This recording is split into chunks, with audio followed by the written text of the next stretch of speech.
And here we are. Oh wait, I should make sure. Okay. I'm approaching the super scuff tonight. Psst. Hey VOD watchers. Daddy Bezos doesn't tell people I'm live for a few minutes, so no one else is hearing this. Thank you for going back and watching this, or watching this after the fact if you missed the first part. I really appreciate you. Yes, even you. I know what you did. I was into it. I don't quite remember why I was in Viridian City, rather than, like, the place that actually gives me the EXP that isn't balls, but, Pokeballs? Ah! Got him. Oh god. Well, I only have a bit to go before I'll be 120% ready to defeat Brock. Like, I could absolutely get him now, but, I am a frightened lad, because I don't know Gen 1. As I have said several times before. So here we are. Dragging this absolute, dead weight of a Kakuna that doesn't even know Harden through to being a Beedrill. I really, really, really hope Beedrill is worth it, otherwise I'm going to be very upset. If and when. I know some people watch the VODs. I'm not sure how many in full, because I only get the watch timer on, like, YouTube. So, like, if you watch the whole VOD, like, tell me, will you? Like, tell me something only a VOD watcher would know. You might get a special prize. There is no special prize. Oh god, here they come. I think the normal people can start to hear me. Is Daddy Bezos showing people I'm live? Or, well, I also tell people in Discord, I guess. Can't give Twitch too much credit, can I? No, I can't.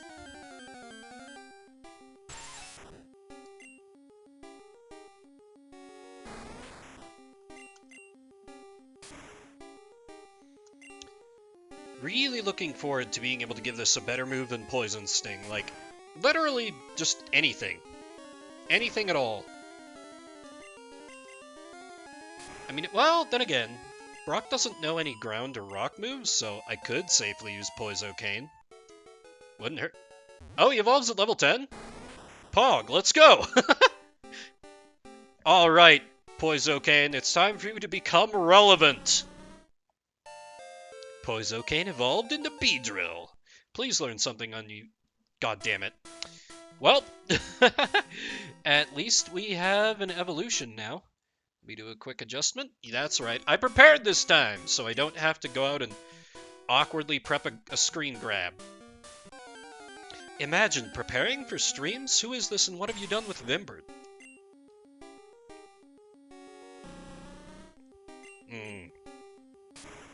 Look at that sexy hunk of bee, I guess.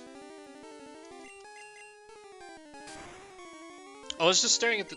I just remember. I need to remember to put animations back on when I fight Brock. Like, it's fine for speeding through the grinding here, I think, but... You know, I should make some effort to make it seem like there's going to be, like... How many times can I use like? Anyway, it's only something I really want to do for, like, grinding crap like this. I really hope that, like Hugh says, I'm basically done with it after this week. Sounds like there might be a little more along the way. He would know far better than I, but, like, Pokemon grinding, it's not the most exciting thing. I freely acknowledge that. I kind of wish the other two competitors and I could have had, like, some kind of gentleman's agreement. Like, we don't really need to be, like, fully level 14 to fight Brock, do we? But I do want to put up something of a struggle in the PvP, so... And I'll be starting at a significant disadvantage. Hey, Hugh, welcome. Blood for the Blood God, finally! My Kakuna has evolved, and it still only knows fucking Poison Sting. How's your evening?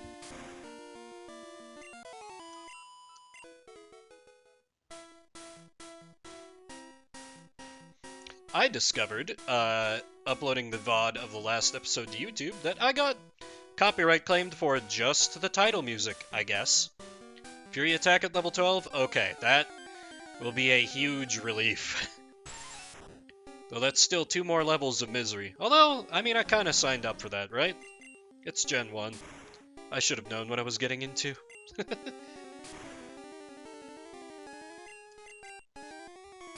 I'm just happy to be past the point where, like, these grinding targets pose really any threat to me, so I can just kind of cruise control through them.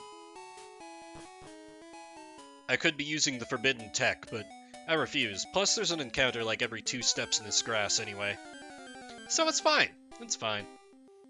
This just becomes a podcast where I murder a bunch of government drones with a bee. The Bee movie sequel we never asked for. Well, no, people definitely somewhere have asked for a Bee movie sequel. Though I'd be interested to know how many of those were before the memes. Though I guess it was kind of a meme from the beginning, because, like, yeah, Jerry Seinfeld, being a bee. Like, I really would like to know what the what the, like, pitch was that got, like, actual movie people to say, like, yes, Seinfeld as a cartoon bee flirting with a human lady. This is gold. This is perfect. This will make us all the money in the universe. Because, you know, nobody was in it for the artistic integrity. I mean, the studios never are these days, but that one was, like, especially. I guess the B-movie's kind of old now. Well, I mean, Hollywood is Hollywood is Hollywood. It doesn't really change that much. Part of why I don't really see many movies these days. For a variety of reasons, including the studios being like, oh, well, gotta remove anything that might offend Daddy China.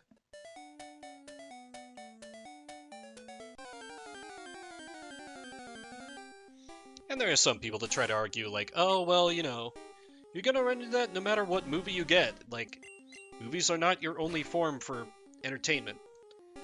And not all movies are Hollywood movies.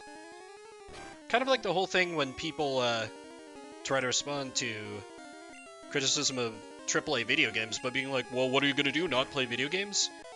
Well, no, I'm just going to play different video games that aren't doing the business practices that I despise. Simple as that. Good old vote with your dollars.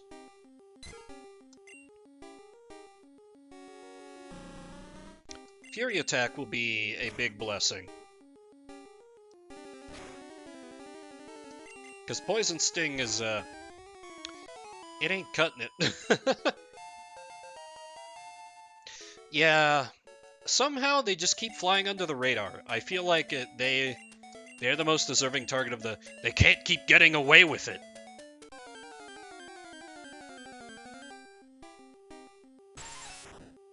I could only have hardened until 12. Fair. Fair. Incredibly fair, you know. I'm glad that I caught a Weedle and not a Kakuna. Because it's been nice having to cut down on my level of Switch training here. Because, you know, at first I had to have big Squirtle come in and save the day versus, like, level 5 rats. But now, you know, all my dudes are good to go for at least a couple KOs before I need to swap them out. Even the ones that are currently disappointments, like Beedrill.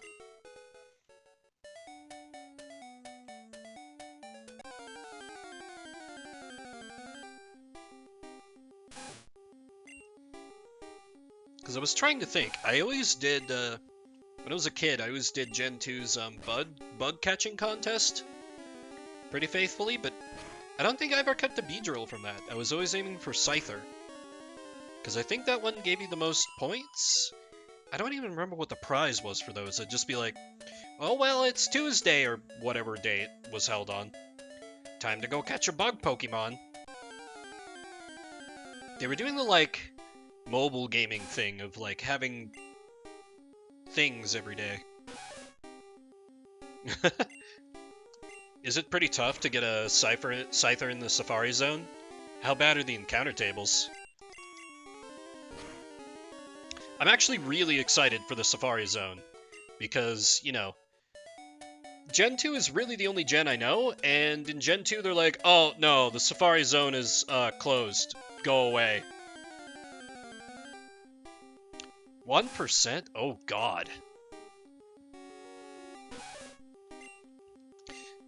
Though, I mean, I was hearing from Repu last night his struggles for trying to get Heracross in the remakes. That sounds like complete misery. And I absolutely don't put Pokemon above those god-awful chances. It's interesting how it changes Nuzlocke, where it's like, we just, dumb. Yeah. It's interesting how the encounter tables chase Nuzlocke. Change Nuzlocke, my god. I'm not even drunk yet.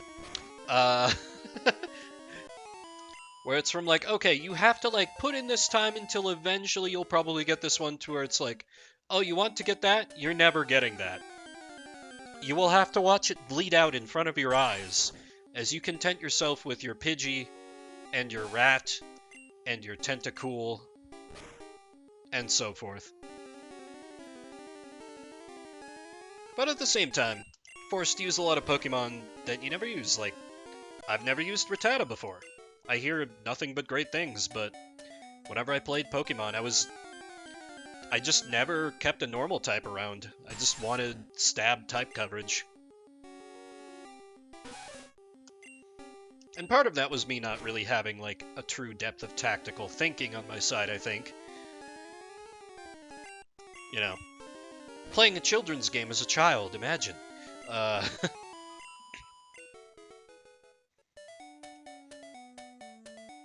Because I know you can put some serious work in with normal types.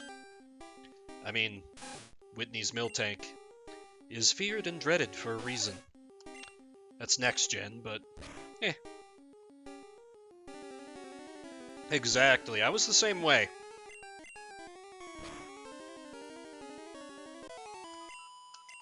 Well, except for Attract, I guess. I was fine using and abusing that.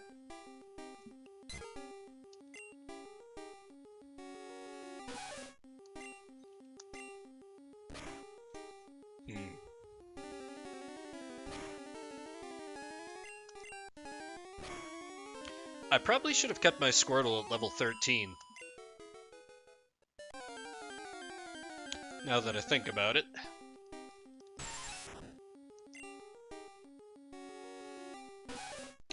Because I'm assuming I'd be shocked if I get any, not even just super effective move, just a special move on any of my Mons at the current levels we're working with. So that just leaves Bubble. Okay, that sounds like a level. But I mean, they also don't have very good attacks, so maybe I can just rush them down. Is it? Damn it. Well, I think my game plan is to basically, like, have the entire rest of my team dogpile Geodude, and then just have my Squirtle solo the Onix. With some switching in there so I don't get too bad on XP. But I don't know, these are the kind of fine details that I imagined I would. Yeah, let's actually. Yeah, I saw Zed save. I need 350. Okay, yeah, so just if those are the rough numbers, then yeah, just to switch out.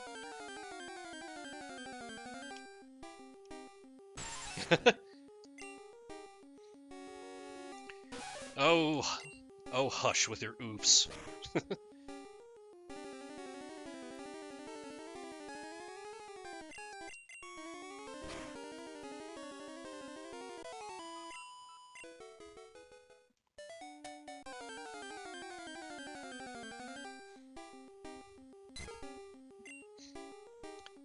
So past this, kind of for, because you've done all this before, and I wasn't able to catch a lot of it.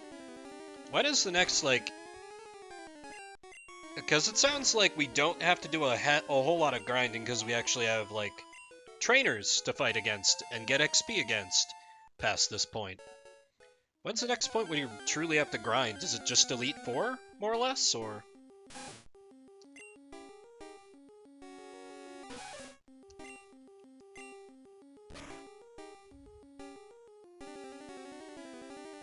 Okay. That's not that bad.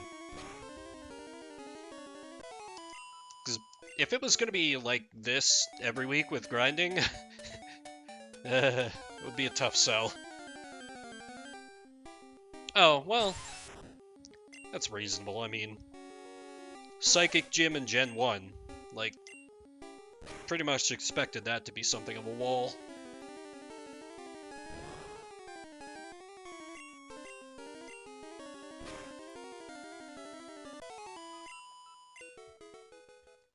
As they have well, essentially no counter.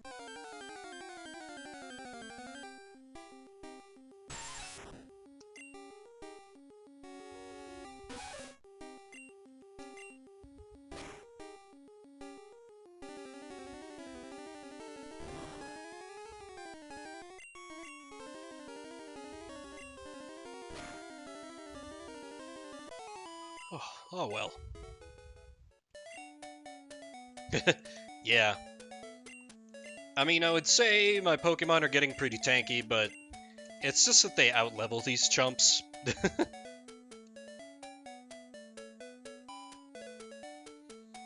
And since the game won't let me approach Mount Moon, well, you know the struggle. This is the best I can do. I think. I don't know if there's a better... I could see maybe for yellow, like Route 22 maybe being a little better, because I think Mankeys are slightly better for XP.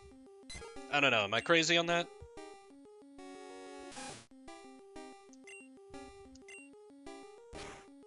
What do you mean by the Viridian Forest thing, like it being another encounter?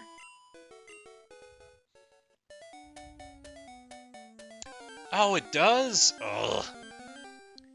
Gen 1, why are you like this? Still, I'll be happy for a chance to diversify the team a little bit. I want to get our teams looking more different than they are currently. Because aside from starters, there's a little variation, but not a ton. You know what I mean?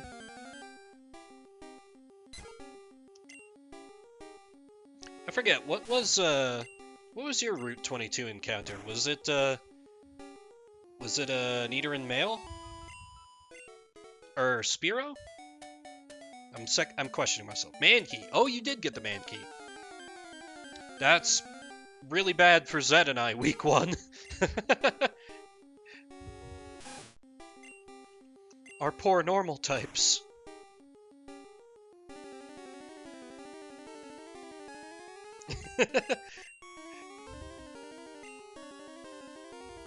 Yeah, that's true, but I mean, that's still just down to normal damage. Because it's the whole thing that, I think it was Fridge in chat was pointing out where it's a super effective, but then also a resist, so Gen 1 will say it's super effective, and then it'll just be normal damage. So, yeah, I guess it's only a problem for the rat. And like, Snitch grew up on the mean streets of Route 1. He ain't afraid to die in PvP. Because that's all non-canonical. Well, except for the point total. Alternate universe, I guess you'd say.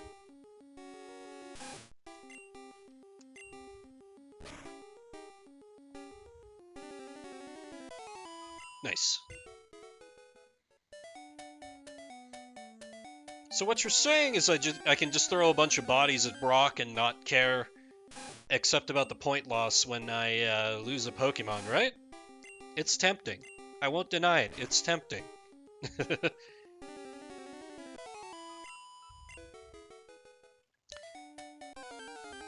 Because let's see, next week there's going to be Route 4, Mount Moon, that route with the Nugget Bridge. Is there anything else? Oh, what's Route 25? Is that... Is that... Is there something after the Nugget Bridge area out by, like, Bill's house?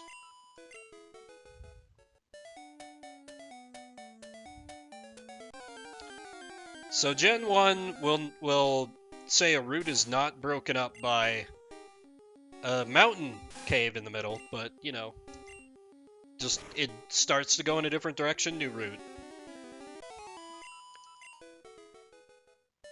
Checks out.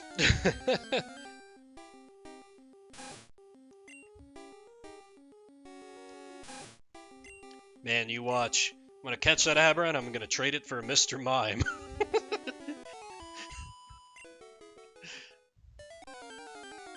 I actually have no idea if Mr. Mime is any good or not.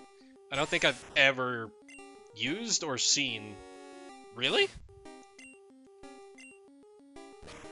I mean, I know we can't go up to Alakazam here, because trading. Alright. Yeah, I'd have to look it up. Maybe if I could get, you know, if the rest of chat from last night is able to attend. We had some experts, or at least certainly more expert than me, opining on some things. Which is good. I'll need my panel of advisors.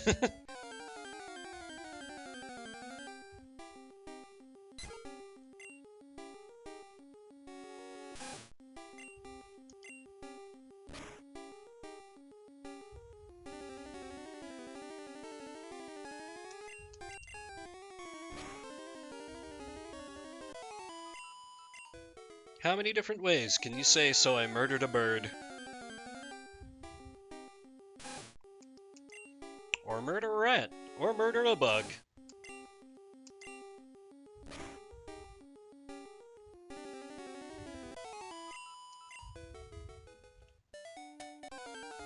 At least Quick Attack is getting the job done fast.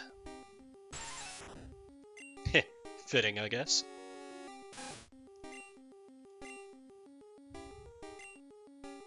You missed? How dare you, snitch? I knew you were on the wrong side of the law, the cop side. But this? Unforgivable.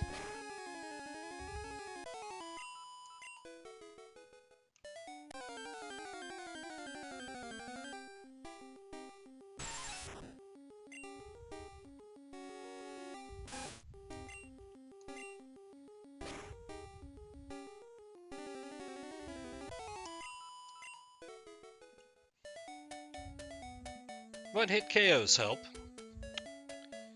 Oh. I just realized, you know, our first PvP is on Friday. And because the Final Fantasy XIV expansion got delayed, it comes out on Friday. I will have to try very hard to not be distracted. Might have to just, cough, cough, hack, hack, and play it the whole just during the day. Get it out of my system for the evening. Forfeit. No way. I'll make you at least work for my inevitable defeat.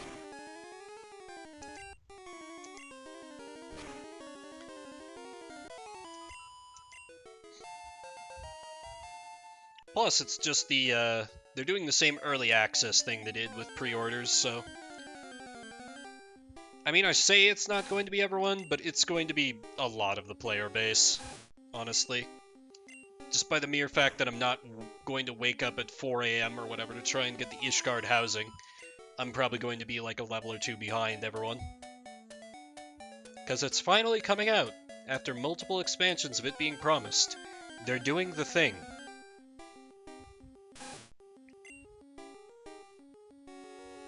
And I'm just sitting here like, I already have player housing, and I'm good with it.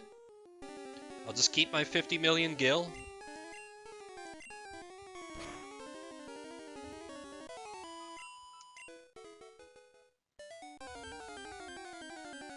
I know! I was seeing somewhere, I only saw the headline, I didn't have time to read the article, but someone more connected to the company was confirming rumors a little bit.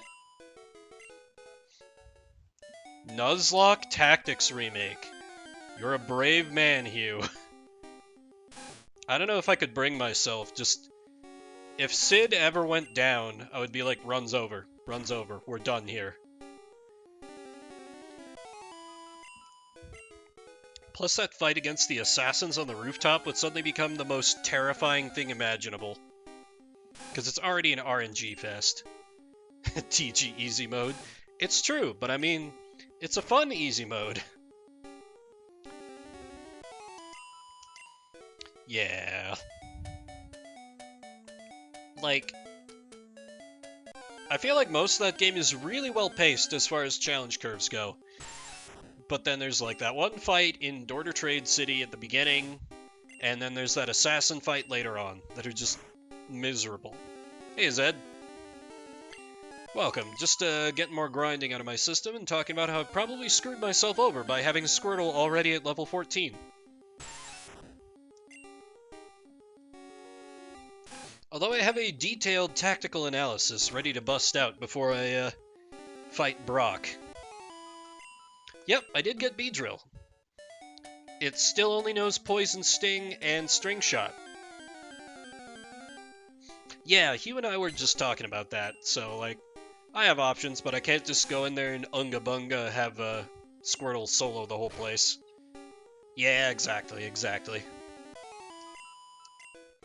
And I mean, you know, I should let my other Pokemon get some hits in, show them some love. Probably have Snitch lower some defense, and Drone can spam Sand Attack and do the Pidgey thing that Pidgeys do that everyone hates Pidgeys for.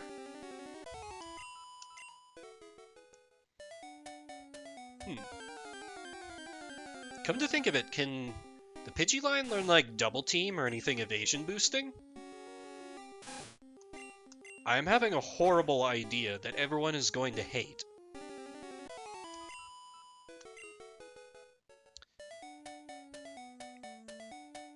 Ugh. Showdown, why must you hate fun? Just let us have a mode that's horribly broken. It's just like Gen 1, do whatever nonsense you want to do. Run missing, no, we don't care. Alas. Still, part of the format. Just, I hadn't realized Showdown would be causing so many problems or restrictions, but I suppose if it was a little more freeform, it probably wouldn't be as popular, and, you know, we might not have even heard of the thing. So our very format might not have been possible. So, mixed bag. Me, I'm kind of amazed that they can operate. Like, I feel like they're starting to get kind of big, at least in the Pokemon niche. So, Snitch, come on. And you know how Nintendo is about copyright. You'd think they'd be coming after that with a vengeance, particularly with the remakes just having come out. You know, one of the several anti-consumer things that they love to do. Fat Chocobo. Fat Chocobo's great. The heavy breathing.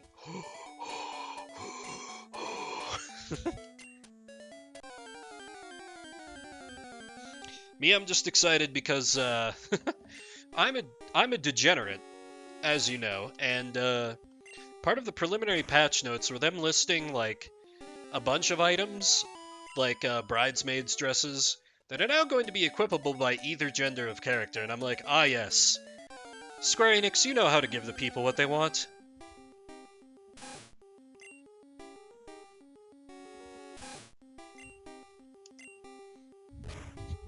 Because at first they were like, well, no, we don't want to, like, do that too much because people wouldn't want that, and the entire play base is like, no, we're filthy and disgusting. Please give that to us. And they're like, okay. You love to see it.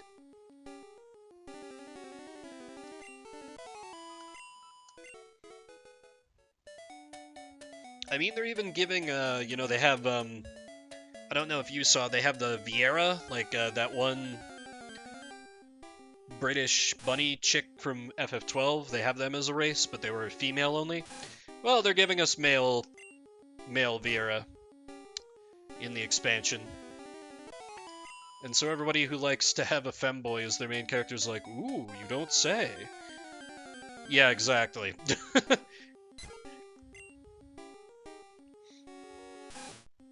I mean, it's still never going to be as bad as WoW, I think, in that respect. You know, with a bunch of, like, tiny ooh-wooing foxes running around, but it might get a little bad. We'll have to see.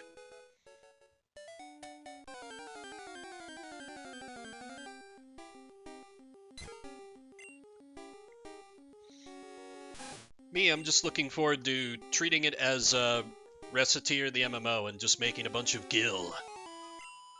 As I'm have too much of an old man reflex to be able to raid anymore.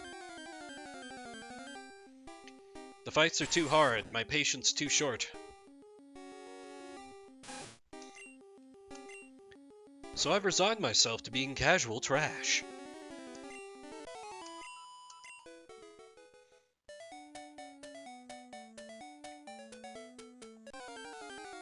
And you never know.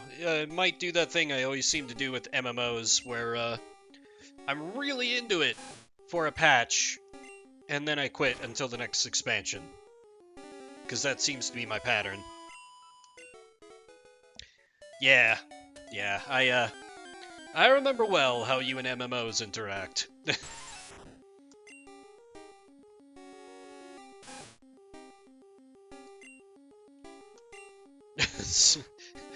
The boss would, not so much like the MMO focus.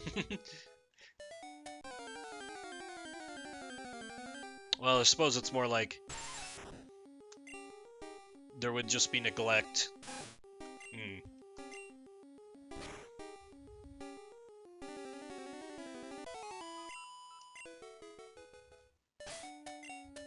Snitch, are you about done? Oh my god.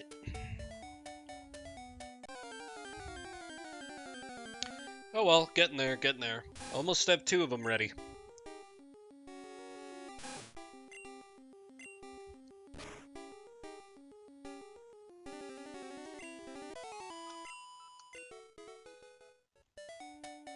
Okay, yeah, that's like 11 murdered rats, or so. That's not bad by RPG standards, for low levels. I've certainly played worse.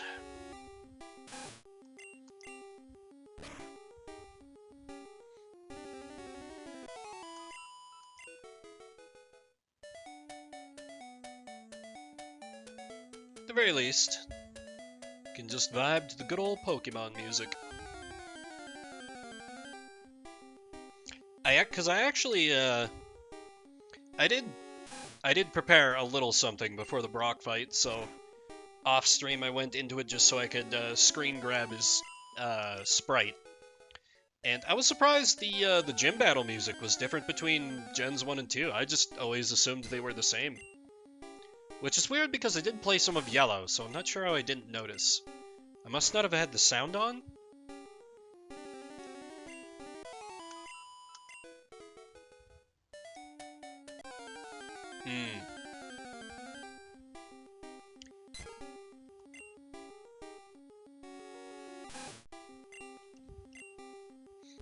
I feel like Pokemon always just has really solid music. Because I've certainly listened to some of the tracks from games just I haven't played, like... The Sword and Shield gym theme sounds amazing. And I'm always a fan of dynamic music, like they had in Skies of Arcadia. Though, to my mind, that's going to be the best example, because... You know, you go from, like, the, oh god, we're losing music that makes you feel a little bit terrible, to just slapping a boss for half their health, and suddenly it goes da da da da. Nice.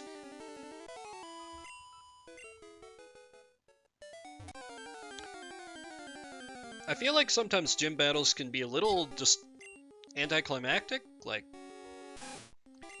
I know I kind of have a sense of where to go, so I haven't been exactly talking to every person in town because I don't need to hear about, oh, my Pokemon got injured.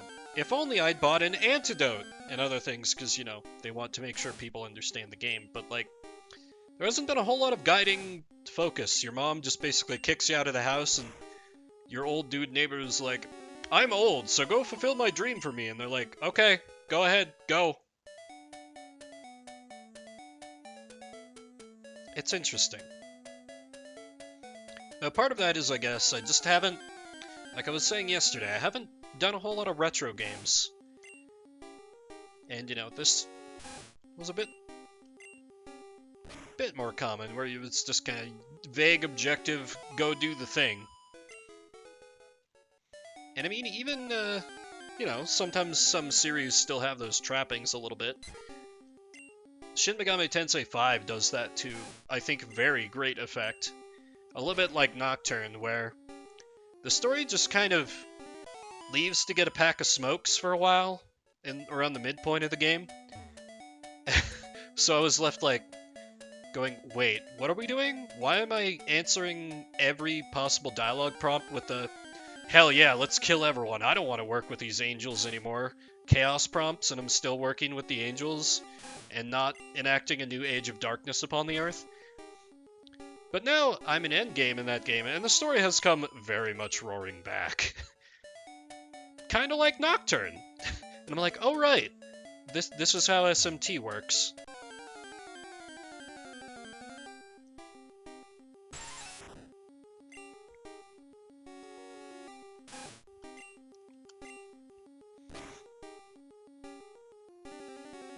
And I guess if I think back, you know, it wasn't too different in Gen 2. It was just like, oh, you want to be a Pokemon master? Of course you do, you're playing a Pokemon game. Go forth and beat a bunch of colorful boss fights. Travel the lands, catch a Lugia, and use literally nothing else.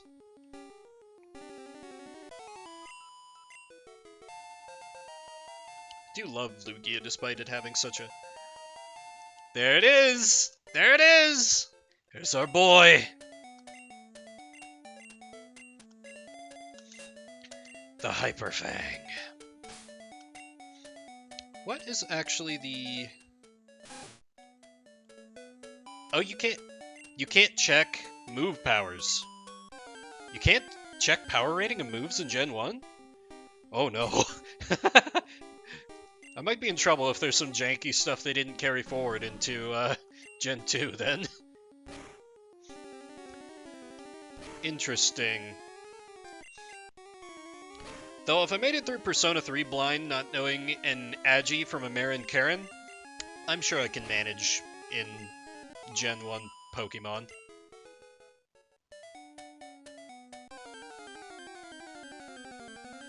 You know, before they gave all these quality of life improvements to Persona, like being able to read the descriptions of skills when you have a new level up prompt. Back in my day. Poisokane, did you really just fail to one-hit kill a level 2 Rattata?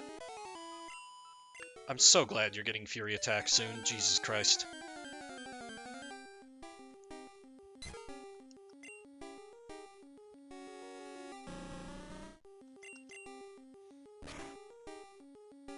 I'll probably just, once moves start having to be a thing, I'll probably just have to have my phone handy so I can quickly look up moves. I'll need a good site for that, because it seems like, the ones that keep getting recommended to me when I try and look up the odd bit of information or two, like, Bulbapedia, are just absolutely choked with auto-playing video ads for the admin's YouTube channel or something, and I'm like, I don't care about that. I'm sorry. I am only here to read information. Pokemon DB? Okay, I'll have to check that one out.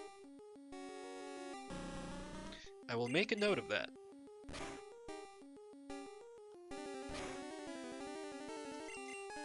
I know you very much like to do your research on these, so...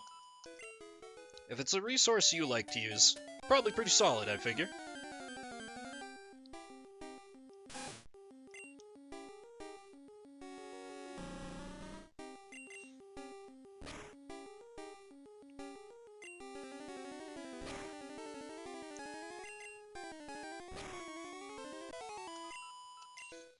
Please level up and give me Fury Attack.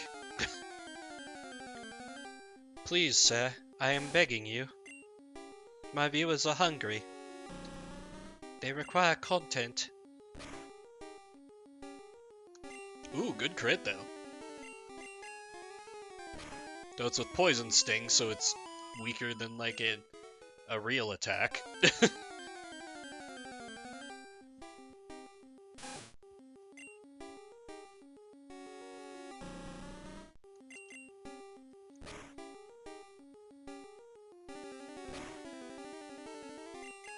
I'm just imagining now. How bad would Poison Sting be if it, B drill? I don't even try for it.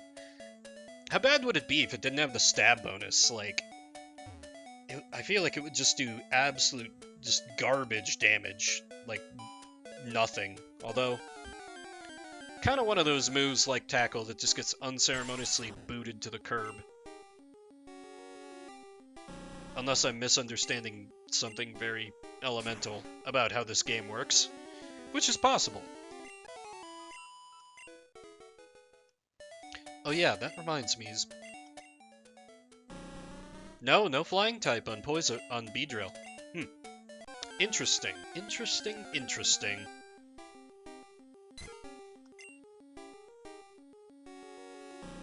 Though I'm kind of okay with that.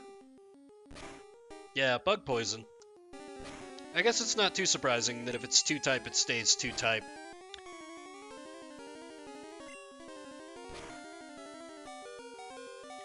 Oh, here I am getting careless.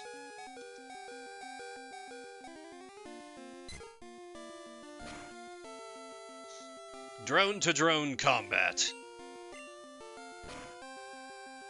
You know, such as it is. Snitch is good to go, so it's just Poisocane, Drone, and Revia left.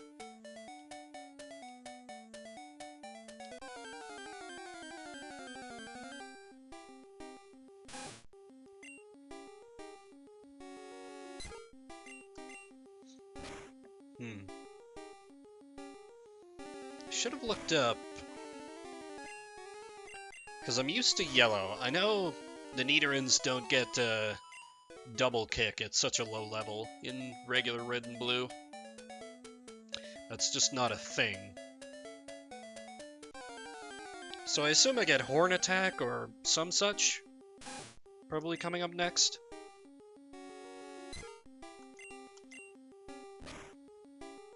If you want. It's not a big deal. I can just find out.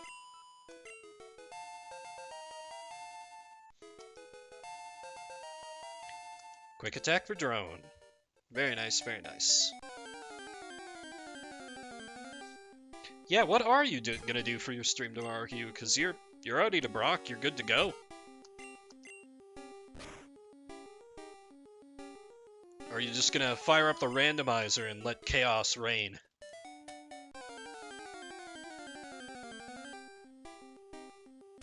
Huh. Cool. Mix up with some folks. Get your strategies challenged. Respect. I don't think my, I get Poison Sting at 14. Ugh. My Nidoran builds toward Poison Sting.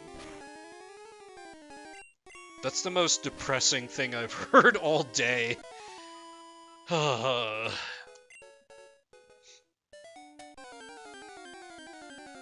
Yeah, you're not sounding very Pokeboomerish right now, Zed. Come on, man.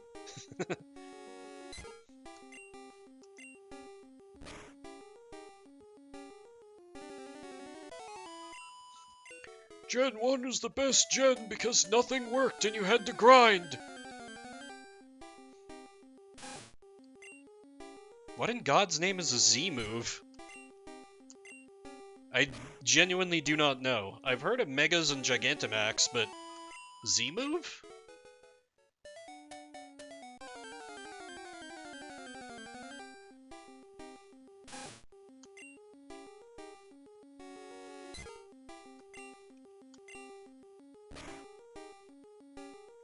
Okay. Did they... Drone, you let him live. Come on, what you doing? Okay. Huh. I think I'd almost like that a little better than, like, the whole Mega or Gigantamax thing. Because then it's just more like a one-time, like, super powerful just smash thing that you can use. Rather than something that also makes you, like, bigger and tankier and just kind of the only counter to it is to also do the same Gigantamax thing. At least from my very, very basic understanding of it. I'm sure it's still perfectly possible to fight without answering fire with fire, but...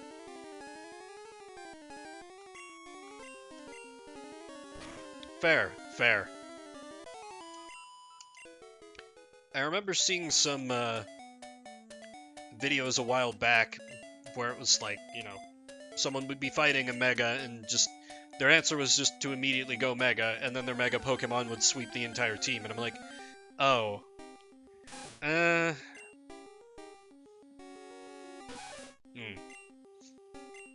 Well, at least there is kind of an opportunity cost if you have to use up your hold item, but probably not a huge opportunity cost there.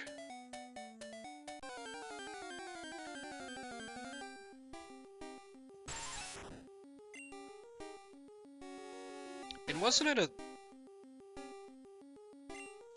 Okay, it's only 3 turns? For some reason I thought it was more than that. Still, you can do a lot of damage in 3 turns.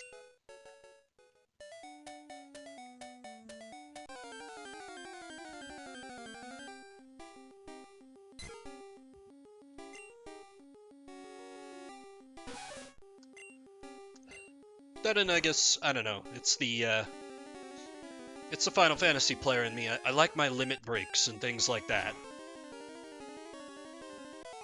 Ah, okay. Okay. Yeah, I can see stall tactics like, oh, you've Gigantamaxed? Protect. Or Safeguard, whichever one where it's just like, no, your attack doesn't work.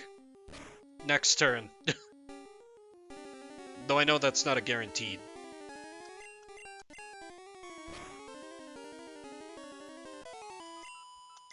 Or Confusion or Paralysis. Still, very existence seems like it'd kind of devalue like kind of the whole debuff status ailment side of Pokemon, which is, in my opinion, one of the more interesting aspects to its battle system rather than just punch hard.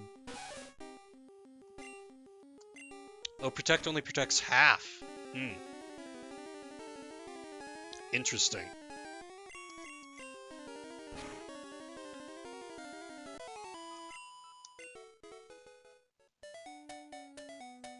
That must get pretty cheesy with, because I know there's some no flinch. Well, that makes sense. I know there are some Pokemon that have a chance to, like, when you physical attack them, they paralyze you or something like that. One of the few abilities I remember hearing about, so I'm sure those are probably pretty good to swap out against the big boys. Static, that's the one. I mean, as well, you're probably actively trying to status ailment them.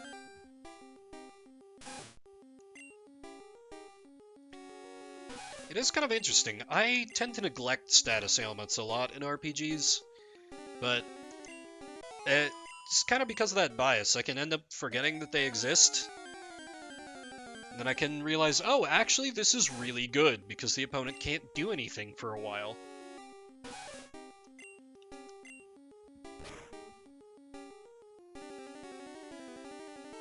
Though I have played some games where it's just kind of the meta is just like, oh, debuff the hell out of them. And then you can actually do, like, damage and things, and it's like, I don't know if I like that either. Because then you have to do a little mini battle of attrition, and then it's just kind of a formality, almost.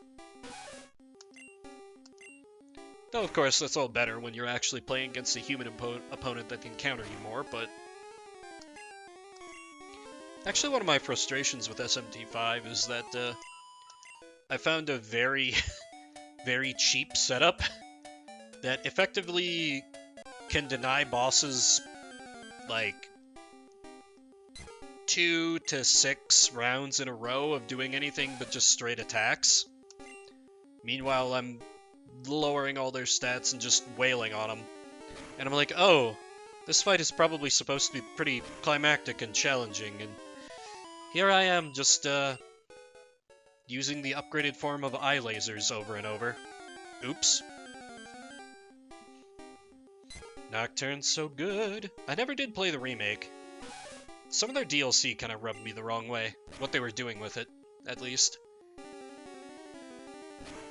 Not that I care that much about Dante, but, like, I care about him more than, the protagonist of a series of games I have barely heard of, and I don't think I'm not even sure if they got, like, exports? They got localized here? The Raido Kuzunoa games? Because I think I saw, like, maybe one game from that series for the PS2? Like, one time in a GameStop, and it was expensive. Used. One of those ones where they were like, oh yeah, $40 used.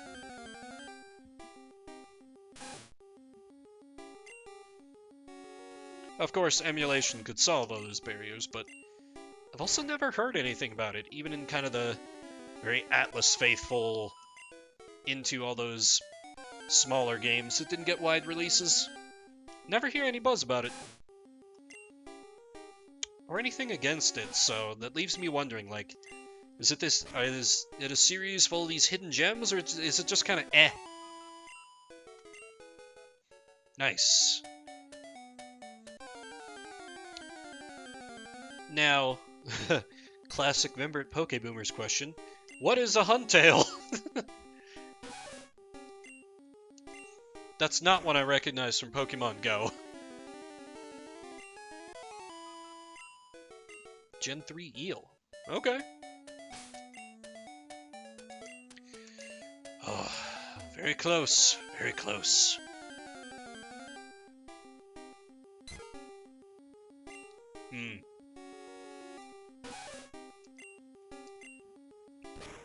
I can see Showdown getting very, I mean, this is 100% a guess on my part. I've never gone on and done just random battles against people, but I could see it very just being, oh, assemble your favorite legendaries and go to town. Though I know they have different formats where they don't allow stuff like that, but still, I feel like there's going to be a lot of kind of dominant strategy going on where you see the same teams over and over. I hope I'm wrong. I hope I'm wrong, and that's not what happens with the website's meta, but I could see it being a thing. And I'm something of a pessimist.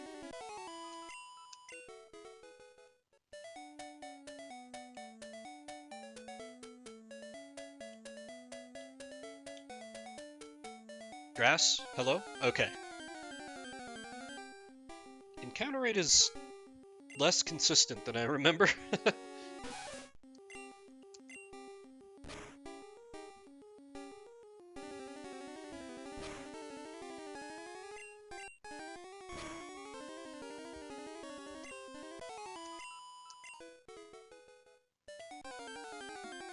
Shouldn't be long now. Shouldn't be long now. Where Revia can learn her current capstone move at our level cap of 14. Poison Sting, be still my beating heart.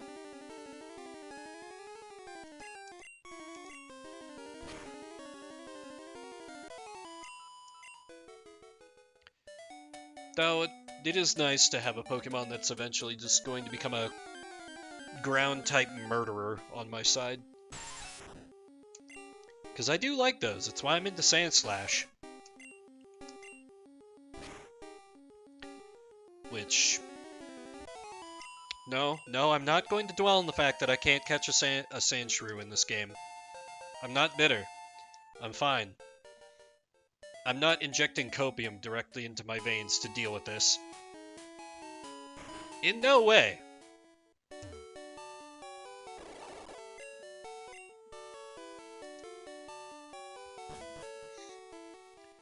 Alrighty, what's left? We have Drone and Poisocane.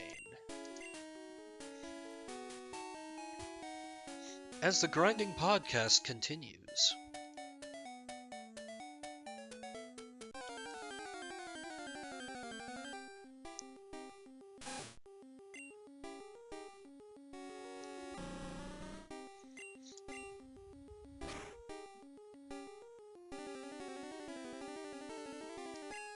Oh, Poison Sting, you try.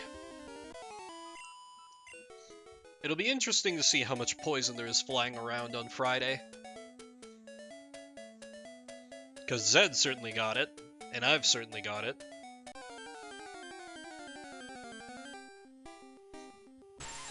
And you know, with the low HP totals we're dealing with, you get poisoned, it could absolutely be a factor.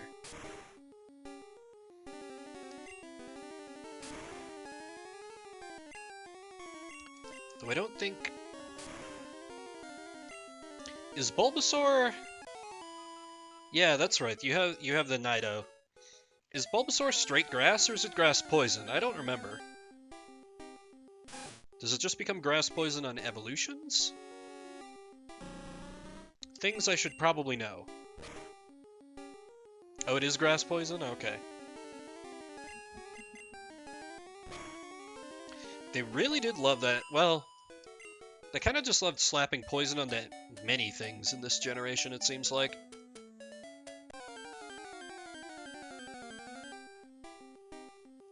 Wait, what other... Oh, yeah, Charizard gets flying. Right. Forgot about that.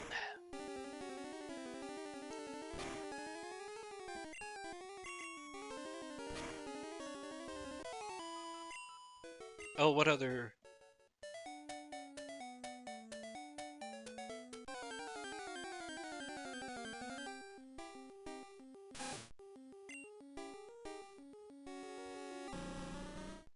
Okay, huh.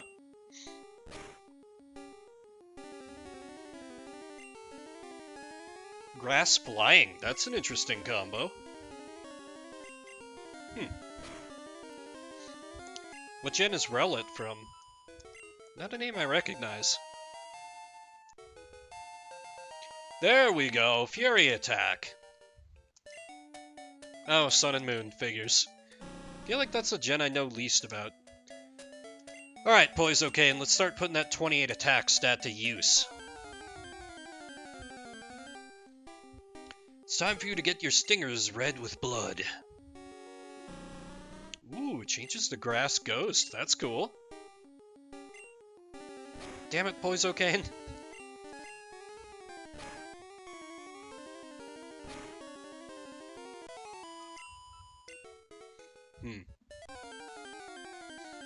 Though it occurs to me, Fury Attack is going to be the opposite of useful versus Brock. Ooh, Owl Archer. That's a neat aesthetic.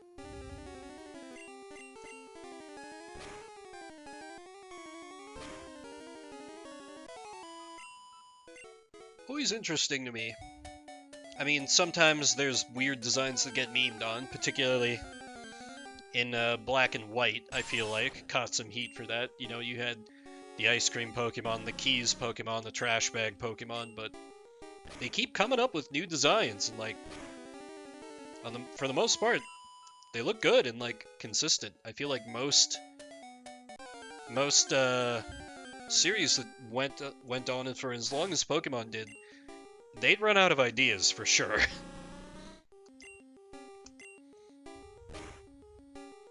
It's probably really hard to be a concept artist for Pokemon because you can't do just like animals anymore, because I feel like they've done them all.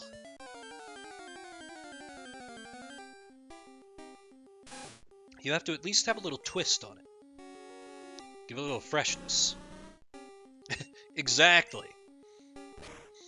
I'll occasionally see things putting them down like, oh, they have no ideas for new Pokemon, but clearly they do not. Nice. Yeah, I saw, well, I saw the designs for the legendaries, and also, oh, the design they added for Farfetch'd, Surfetch'd, like, that looks good. Oh man, the double Demon Fang. Although the real question, when do you get that heavy Demon Fang?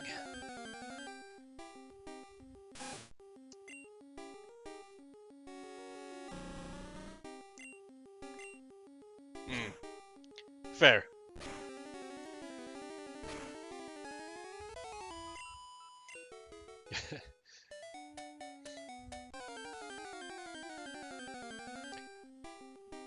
I always think when I think about Demon Fang, the one Tales game where your protagonist was a brawler, like he fought with just his bare fists. So instead of Demon Fang, you had Demon Fist and a couple other attacks they usually give to the main character that are very sword-based before they gave up and they were like, nah, this guy does his own thing. And then they pretty much immediately give you a sword character who functions like every other speedy sword character in Tales. If you've been just so put off by the punching guy, that was me. I was put off by the punching guy. I used basic sword lady and I feel no shame because she was the second best character in that game.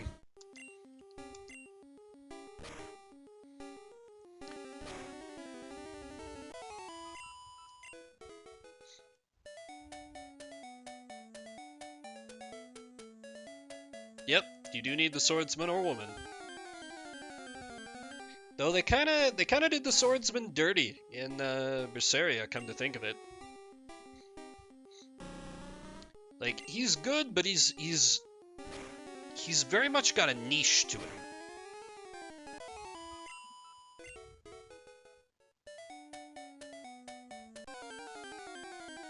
Though he is one of your only party members for a long time, so you know, one way or another, you're kind of stuck with him.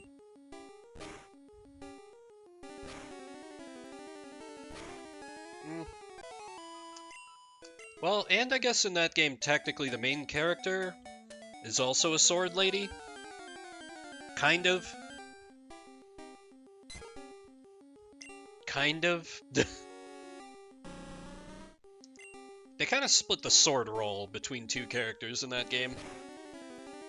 Which is good, I think. You know, I love me a good Guy, Luke, Zelos, Lloyd divide when it comes to sword styles. You got your slower heavy, and you got your fast, just like sting them 8,000 times for chip damage and avoid every attack by leaping the entire length of the screen and dragging the camera up with you.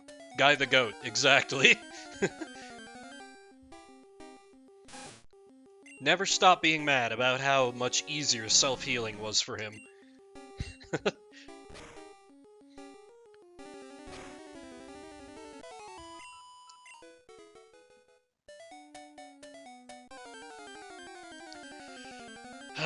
Center. Whereas playing Luke, I had to be like, steal, steal, steal, steal. And I maybe recovered like half my health. Maybe. If I'm lucky.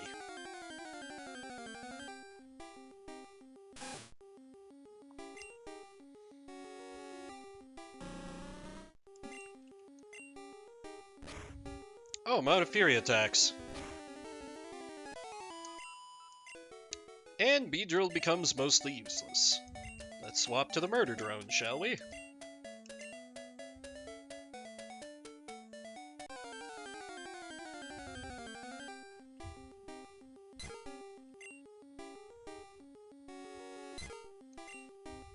One thing I didn't look up is when I evolved to Pidgeotto, although I have the suspicion that it's just above the levels that I'll be getting to tonight.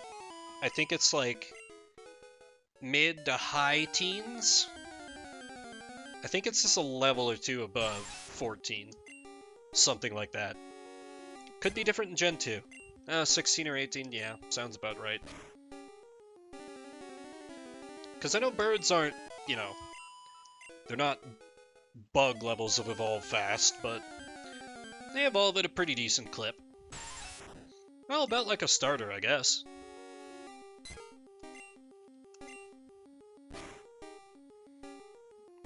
Which is one thing I liked, because it's sort of a silly thing to dislike about the bugs, but I'm always kind of like, man, when you're done with the evolution line and just, that's it. You've got your Mon. You have no more big what? Poisocane is evolving moments. Because that was always the most hype as a kid. Like, oh man, I hit whatever level I need to evolve, or any of the friendship stuff, which I don't think I knew was a thing. I think the only Eevee I got, I just shoved an elemental stone down its throat and called it a day.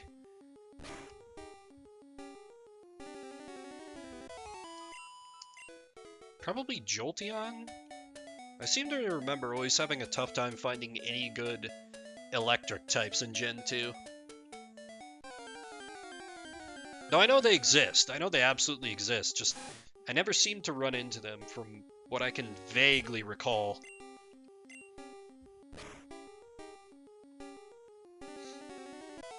I think most of the time I just kind of made up for not having an electric by running a Sand Slash and teaching it rock moves. Though then I had the trouble with flying. Or water. Jesus. Getting hypnotized by the crits and the quick attacks. That is a show that I do not know. I've heard some good things here and there about it, though.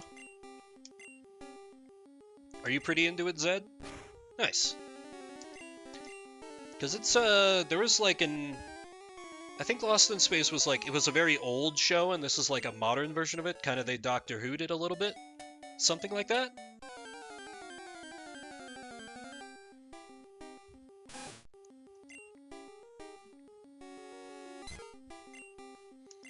I know, I know. Shouldn't compare a show that's probably actually enjoyable to Doctor Who. That's bad of me.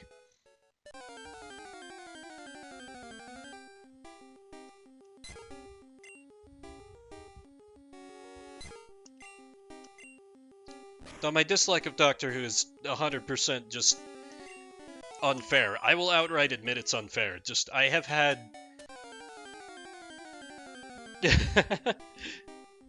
Thank you, Hugh. Oh, okay. So the old Lost in Space is not necessarily canonical, so this is a spiritual successor type thing. That's kind of neat. But yeah, Doctor Who, like, I know it's one of these classics of sci-fi, but... And part of it was just kind of the company I kept during college and right after, but I had so many interactions with so many insistent and infuriating Doctor Who fans who were just like, oh no, you haven't seen the right Doctor yet. Watch 3 hours of the show you dislike with me. And I did a couple of times, and I didn't like it, and they didn't understand. And they thought the problem was with me, not with the show, because everyone has to like the show that they like. It got on my nerves.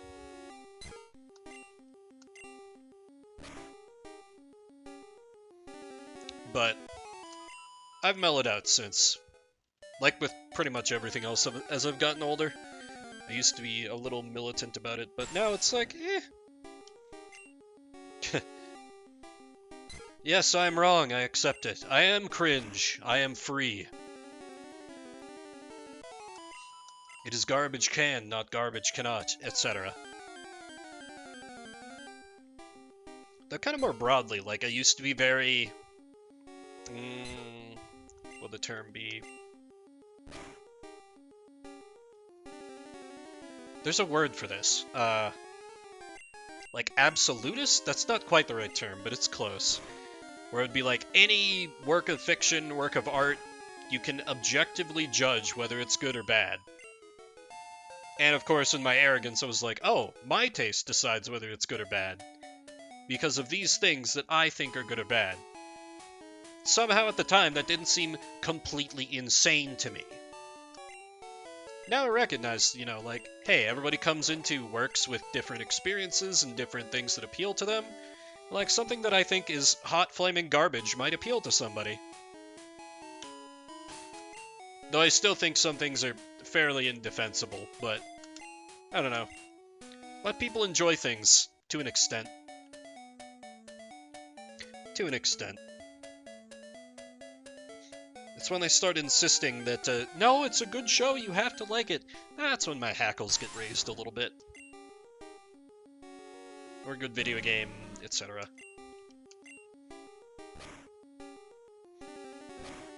Like the people that are always just flabbergasted, amazed, and think there's something wrong with you when you haven't seen something that they like and enjoy. Like, to me, that is... Well, alright, Zed's dead to me. Mods, can we... I don't have mods. Nah, I might give it a try sometime. Because sci-fi, like, I'm not a huge sci-fi guy, but when it hits for me, it really hits. Like, I mean, this was a time when I was somewhat underemployed, but when I got into Star Trek, I watched all of TNG and Deep Space Nine over a single summer. I was that into it. We, of course, do not talk about modern Trek, but at the time I was like, wow, this is amazing! Trek is good, depending on which Trek you watch. It's absolutely not for everyone. And a lot of the new stuff is bad, in my opinion.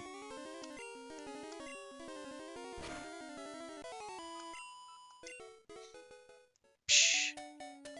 This is why you lost the rival battle, Hugh. Kidding.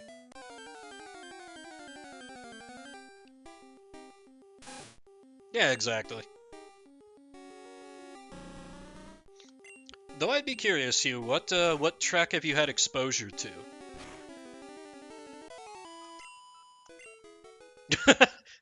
There you have it. There you have it. All right. Hang on. I need to tab out so I can screenshot that chat and just continually repost that in Hugh's Discord. Oh, next gen? Okay. That's fair. I like next gen, but there's a lot of next gen that is not so good. Particularly the first couple of seasons. There's a lot of iffy stuff in there. It really builds, and it can be kind of a big ask to be like, oh no, it gets good in season 3. Like, I totally get not wanting to stick around for that. That's why I don't go too crazy on recommending, like, Buffy the Vampire Slayer, because I love that show, but it's not great for a while. And even when it does get good, it's a very specific kind of good that's still kind of campy and cheesy. But if it's your thing, it is your thing. At least in my opinion.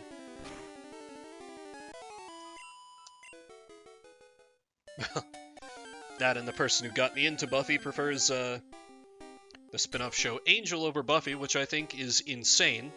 And objectively, like... Not objectively, I'm getting away from that. But I don't understand how you could... How? Exactly, embrace the camp. Embrace the camp and accept the fact that Xander is infinitely punchable. And you will probably be fine with Buffy. Kind of like how watching The Wheel of Time, you just have to accept that Rand just kind of sucks. And he's there and we're sorry.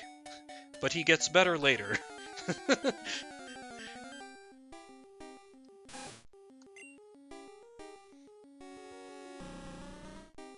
Though Xander...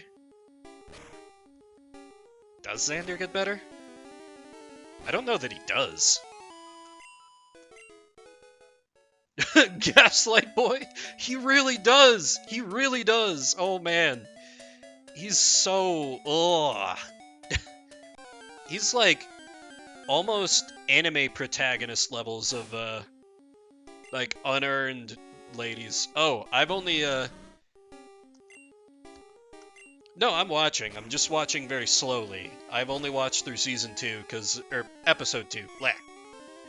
Because I'm watching them with my older brother for a podcast that we're starting up, kind of talking about it as people who read through all the books obsessively. So I'm holding myself back. Well, that and I don't have Amazon Prime, so I have no legal way to watch them until he comes over to my place and hooks up his laptop. Not that that's necessarily a deterrent, but I mean, I wouldn't know anything about that. Don't listen, Daddy Bezos, I was kidding. Please let me make affiliate.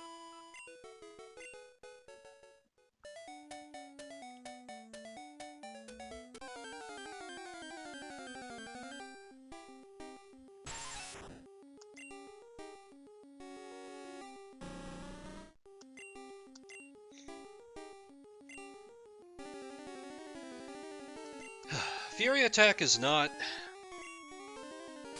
hitting.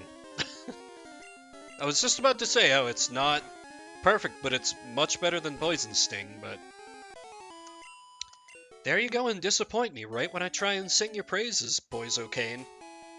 We're gonna have some serious talks about your future on this team. I don't know, with performance like this.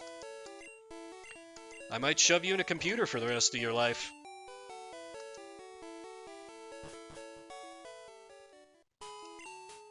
Like, if I have to grind you up during this early stage, and then you never get good, I will resent you and your kind until the end of my Pokemon playing days, Beedrill.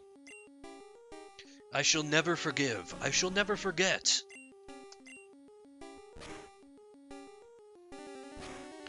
Though, it's early levels, everything is bad. Phew, don't. I can't. You didn't have to say it, man.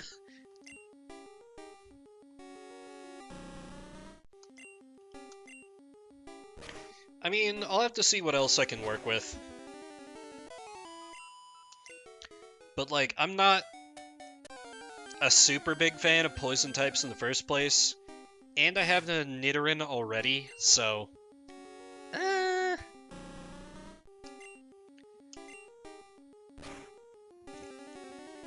The Speedrill might just be kind of there. Oh, he heard me! So he's starting to crit. Sorry, it'll take more than a crit or 6 to make up for the everything else involved in your recruitment and efforts to make you relevant, Poisokane.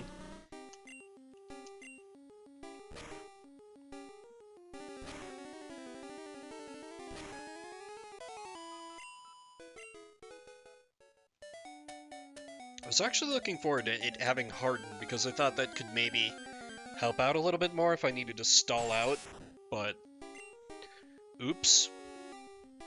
Still, infinitely better than having to switch train out a Kakuna that didn't have Poison Sting.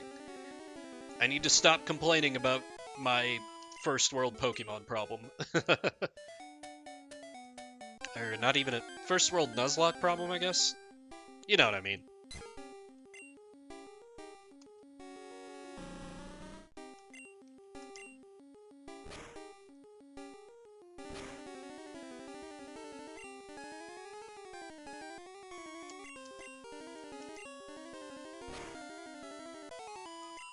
Let this be... How much more, you miserable, worthless... Okay, 61. Okay. That is not bad. I will be getting Poisokane to level 14, and then I'll be taking a short break. And then, Brock.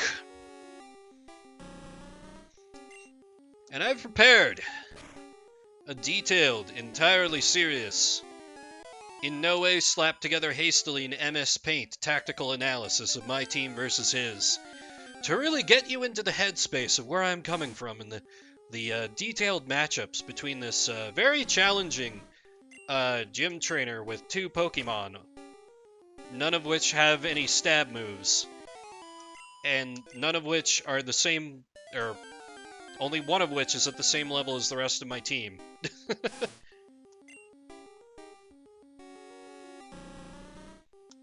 Okay, please just murder it with Fury Attack, Poisokane. Thank you. There we go. Okay. Though in the grand scheme of things, just a few hours, just, I don't know. I worry for y'all in chat, like, if I ramble too much, people might not be into it. And if it's just grinding, like, I feel like that's not super engaging. I have a tough time figuring out kind of how to balance it out. How much I should do with my... Yeah. Nuzlocke grinding dead inside. Yeah, I haven't been... My spirit hasn't been horribly broken yet.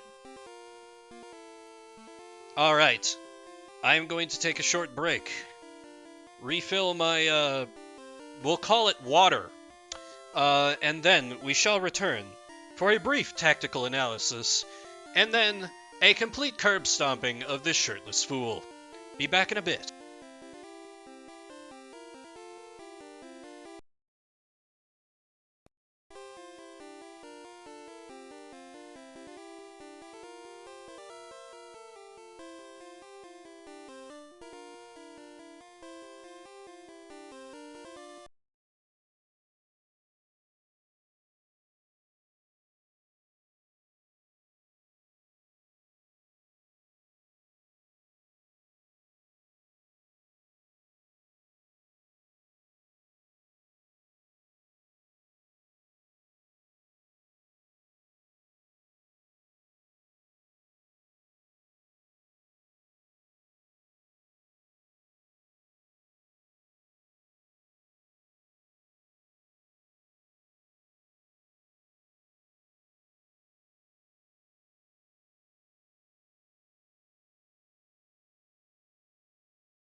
Were I a competent streamer, I'd know how to fix that issue of, the music completely stopping every time I had to click into OBS or on my Twitch dashboard or Discord.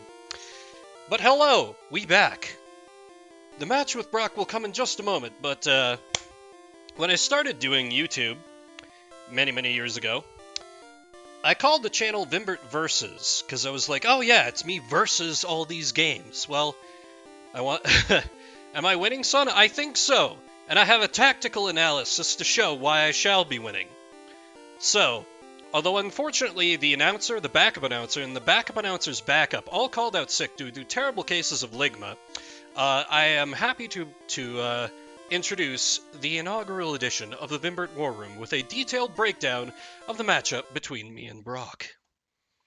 It'll take just a moment to cue this up because I'm not used to doing transitions. There we go. Okay. So as you can see, there are several things going for each sides. Me, I have no regard for collateral damage or poke life. I don't care who lives or dies, so long as the enemy dies. I have streamer luck. Did you see that first rival battle? I'll go through this just fine. I will turn this run around, so help me. I will misspell my starter's name despite it being a tourney prize, refuse to elaborate, and leave. And be like, oh well, guess I can't start over. And we have the murderer, drone, literal murder bot, got a stab gust, got sand attack cheese, snitch, grew up on the mean streets of Route 1, bites probably disease, narcs on stoners, Revia's named after a good cat, a good protagonist, and I play the Long Kong, get that Nito queen. Hail Bell, cause that sounds more like a name, right? Not Halle Bell? Hail Bell? Right? You know what I mean. Could easily take the gym single-handed here on the half shell. And Poizokane, ignore that that's a Kakuna there, I forgot that Beedrill evolved that early. Archer reference goes here. Not relevant yet. Chip damage? Basically, not going to be relevant this match. And all I'm against is Brock. His closed body language suggests a lack of confidence. He has no stab moves, literally only has 2 Pokemon, and jokes about drying pans. Disgusting. His Geodude got a level disadvantage, only has tackle for offense, doesn't return shopping carts, what a chump. And this Onix bides his time. Fast boy or girl, but also have it on good authority that this Onix donated to your least favorite politician. You know the one. That one that would result in the absolute destruction of our way of life, and is just completely antithetical to everything that you want to see happen in the world, but somehow keeps getting supported. And Onix donated to them, generously. $2,500 plate supper. Onix was there, front row, shaking little Rocky Claw in that candidate's hand. My God, you can't believe it. So as you can see, the overwhelming advantage is me, Vimbert, and my team of absolute stone-cold Pokemon. This has been a serious tactical analysis from the War Room. I want to do more silly things like this. I didn't prepare one for the PvP. The scene transition also called in sick, so imagine there's something fancy like a whoosh. As we go back to the gym.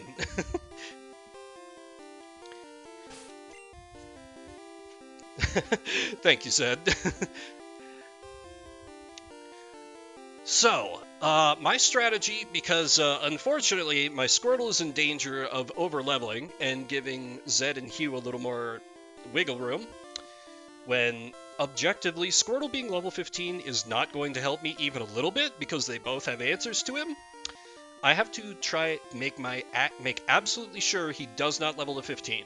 So basically, I'm just going to throw a bunch of bodies at Geodude, and then Squirtle is going to take on the Onix. So first up is going to be my most expendable Pokemon. You know, I have a Rattata, I have a Pidgey, a Nidoran, but Beedrill. All my homies hate Beedrills. Yeah, I know, Zed. I'm just saying Squirtle's going to be doing most of the work. Squirtle's just... He's warming the bench. He's my heavy hitter. He's not coming in for this Geodude chump. Not needed. Probably. I don't know. We'll see. What up, Brock? I'm Brock. I'm Pewter's gym leader. I believe in rock-hard defense and determination. That's why my Pokemon are all the rock type. Do you still want to challenge me? Fine then. Show me your best.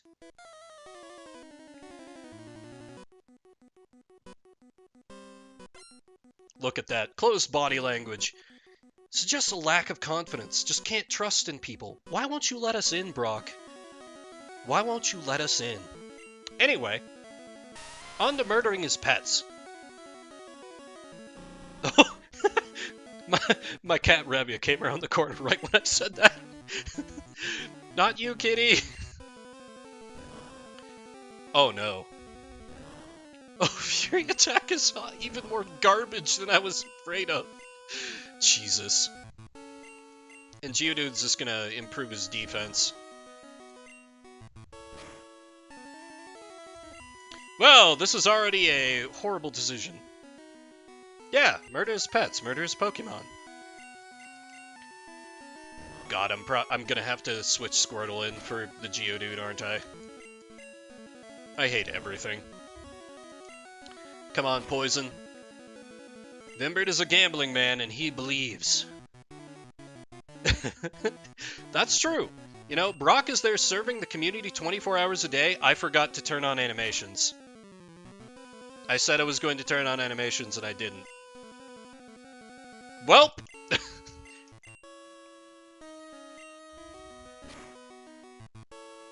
You make me sad, Poisokane. Let's take Hyperfang for a little spin, shall we?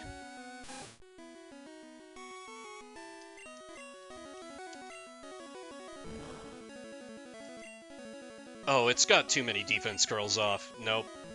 Okay, Hailbell, just murder him.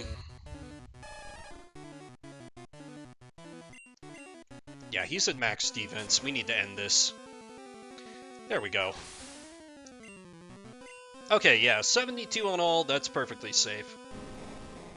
The Onix, the big boy, level 14. Alright, Drone. Just like we practiced, throw a bunch of sand in his eyes. How hard does this... 9! Okay, that's not great. Yes. Drone's throwing out chafe, throwing off the targeting software.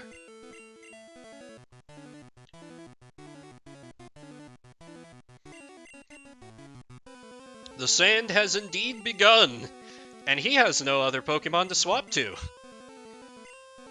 Oh, you unleashed energy when all I've done is debuff you?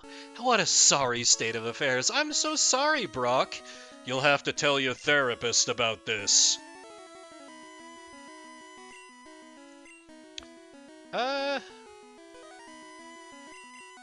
Rabia, you should get a little XP out of this. Maybe poison him.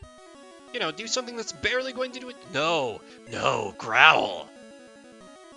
Just fully debuff and completely embarrass this Onix. Utterly dominate him. Leave Brock feeling helpless. Right now, we're just inflicting more damage. Yes, the key now is to not inflict more damage on his Pokemon, but to inflict damage on his mental state and his bank account.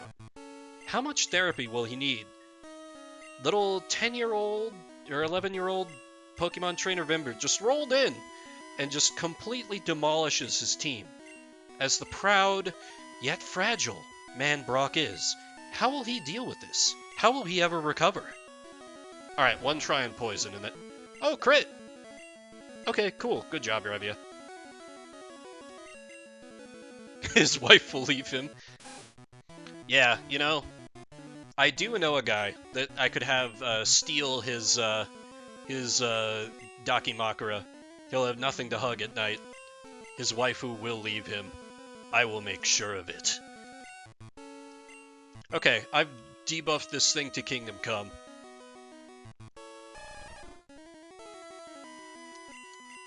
Take the shot, Hailbell!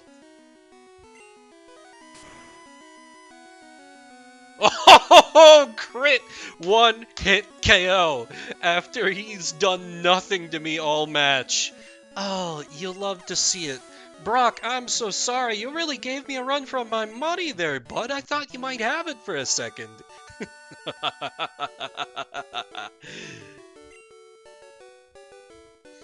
I took you for granted. As proof of your victory, here's the Boulder Badge. Vimbert received the Boulder Badge! That's an official Pokemon League badge. Its bearer's Pokemon become more powerful. Technique Flash could now be used anytime. Vimbert got his money. Wait, take this with you. I have no reason to live. Vimbert received his most prized possession. TM contains a technique that can be taught to Pokemon. TM is good only once. Just like me, I was good once. I was the talk of Pewter City.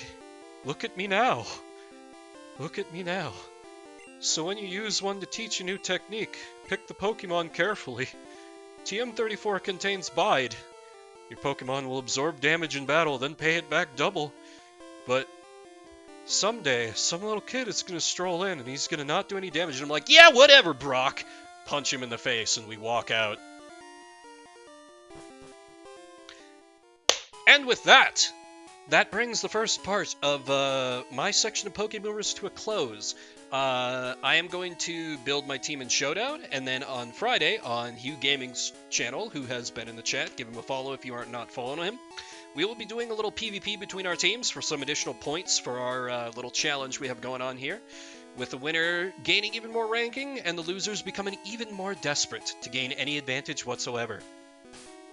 Thank y'all so much for hanging out. I know it was kind of a lot of grinding. I'm trying my best to podcast my way through that, but it sounds like we'll get actual gameplay, fighting trainers, coming up next. Wow, so good! So let me see if there's anyone I know that we can raid. No, there is not, because y'all are here supporting me. Thank you, I appreciate it. So, that is going to do it for me. Have a good rest of your evening, morning, afternoon, whatever time it might be. If you're watching the VOD after the fact, I see you, I appreciate you, love to see you, love to have you here. My name is Vimbert, and I'll see you out there on the internets.